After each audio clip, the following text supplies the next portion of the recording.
नमस्कार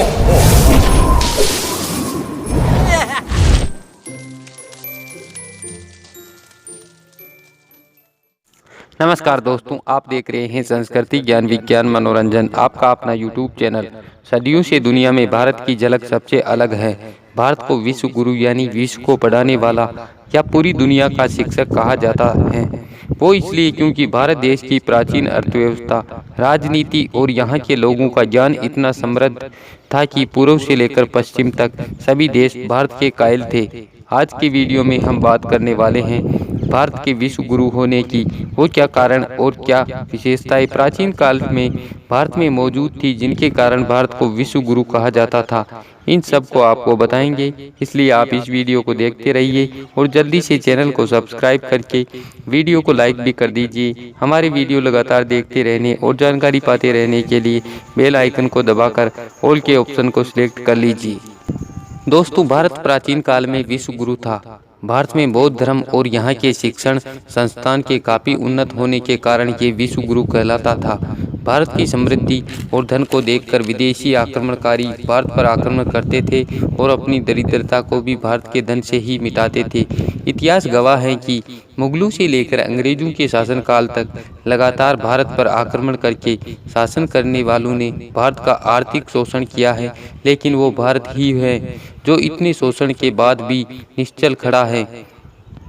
कुछ बात है कि हस्ती मिटती नहीं हमारी, कुछ बात है कि हस्ती मिटती नहीं हमारी, सदियों रहा है दुश्मन दौरे जमा हमारा।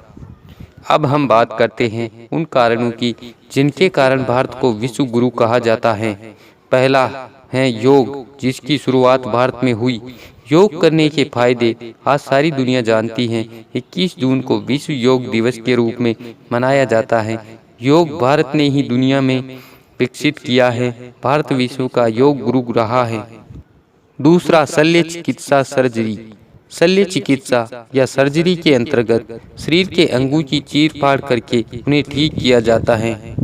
महर्षि सुश्रुत ने शरीर को ठीक करने वाली इस विद्या की शुरुआत सबसे पहले की और इसके बाद पश्चिमी देशों ने इसे अपनाया। भारत शल्य चिकित्सा में विश्व का गुरु है। इसी ने विश्व को सर्जरी का ज्ञान दिया। तीसरा, गणित के सबसे महत्वपूर्ण अंक जीरो का आविष्कार भी भारत में ही किया गया। सबसे पहले महर्षि आर्यभट्ट ने ही इस दुनिया को शून्य के उपयोग के बारे में समझाया था। सम्राट अशोक के शिलालेखों से पता चलता है कि हमें संख्याओं का ज्ञान बहुत पहले से था। चौथा, ज्योतिष शास्त्र की विद्या का आविष्कार भी भारत में ही हुआ है। ये ज्योतिष की गणना से ही पता चलता है कि पृथ्वी गोल है और इसे घूमने से ही दिन रात होते हैं। आर्यभट्ट तो सूर्य व चंद्र ग्रहण होने के कारण भी जानते थे।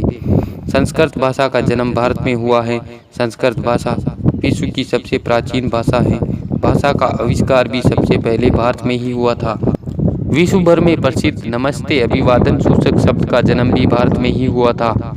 शतरंज जैसे दिमागी खेल का जन्म करीब 1500 वर्ष पहले भारत में हुआ था। विविधता में एकता का नारा भारत ने ही उजागर किया है। भारत की विविधता में एकता की झलक को देखकर विश्व के देश भी अचंभित होते हैं कि जिस देश में कई धर्म, कई रीति रिवाज व परंपराएं हैं, वो सब एक साथ संगठित हो एकजुट कैसे हो जाते हैं। कोरोना काल के इस दौर में हमारी अनेकता में एकता को विश्व के देशों ने सराहा है। हम भले ही अलग धर्म, अलग जाति, अलग संस्कृति से हो, लेकिन देश पर संकट आता है तो हम सब एक हो जाते हैं और भारतवासी कहलाते हैं। आज दुनिया की सभी स्पेस एजेंसी संस्कृत को कंप्यूटर भाषा के रूप में प्रयोग करती हैं। यही संस्कृत नहीं होती तो एक ग्रह से दूसरे ग्रह में बात नहीं हो पाती। अतः दोस्तों, इन सब बातों को जानने के बाद अब समझ गए होंगे कि भारत को विश्व का गुरु क्यों कहा जाता है। भारत ने दुनिया से सीखना बाद में शुरू किया है। भारत ने दुनिया को पहले सिखाया है। भारत ने दुनिया से वो सीखा है जहाँ पर दुनिया के देशों ने गलतियाँ की हैं और अपने अस्तित्व पर संकट खड़ा किया है या गर्त में चले गए हैं। भारत ने हमेशा अपने अस्तित्व को कायम रखा है। दुनिया को हमेशा से सिखाता ही आ रहा है, अब भी सिखा रहा है। अब भी देश विश्व गुरु बना हुआ है और बना ही रहेगा। आज के वीडियो में बस इतना ही। ये वीडियो देखने और अपना कीमती समय देने के लिए आप सभी का दिल से धन्यवाद। जय हिंद, जय भारत।